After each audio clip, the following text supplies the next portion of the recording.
காதல் விவகாரத்தில் இளைஞர் கொலை செய்யப்பட்ட வழக்கில் பெண்ணின் தாய் மீது SC/ST வன்கொடுமை தடுப்புச் சட்டத்தின் கீழ் வழக்கு பதிவு செய்யப்பட்டுள்ளது.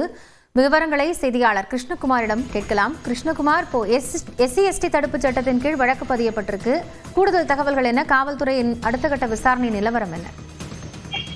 காயத்ரி, மயிலாடுதுறை மாவட்டம் மயிலாடுதுறையை அடுத்த அடியமங்கலம் கிராமத்தில் வைரமுத்து, மாலினி இவர்கள் காதல் விவகாரம் தொடர்பாக வைரமுத்து நேற்று முன்தினம் இரவு மர்ம நபர்களால் வெட்டி படுகொலை செய்யப்பட்டார். அடியமங்கலம் கிராமத்தை சேர்ந்த வைரமுத்து என்பவர் மாலினியை கடந்த 10 ஆண்டுகளுக்கு மேலாக காதலித்து வந்துள்ளார். இதற்கு பெண் தரப்பில் பெண்ணின் தாயார் கடும் எதிர்ப்பு தெரிவித்து வந்துள்ளார்.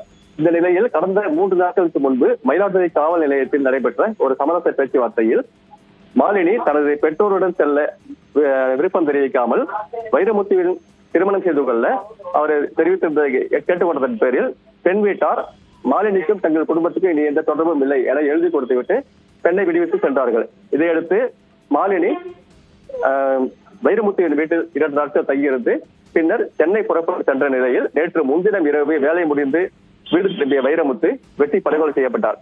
இந்த வழக்கு தொடர்பாக 6 பேர் மீது வழக்கு பதிவு செய்யப்பட்டிருந்தது. இதில் இந்த வைரமுத்து, மாலினி இருவரும் ஒரே சமூகத்தை சேர்ந்தவர்கள் என்ற போதிலும் மாலினியின் தாய் மற்றும் மாற்று சமூகத்தை சேர்ந்தவர்கள்.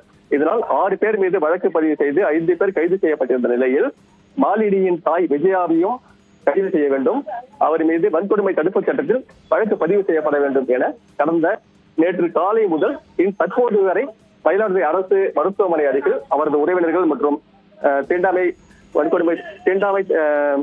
தடுப்பு முன்னணி, CPM மற்றும் விடுதலை சிறுத்தைகள் ஆகிய கட்சியினர் தொடர்ந்து போராட்டத்தில் ஈடுபட்டு வந்தார்கள்.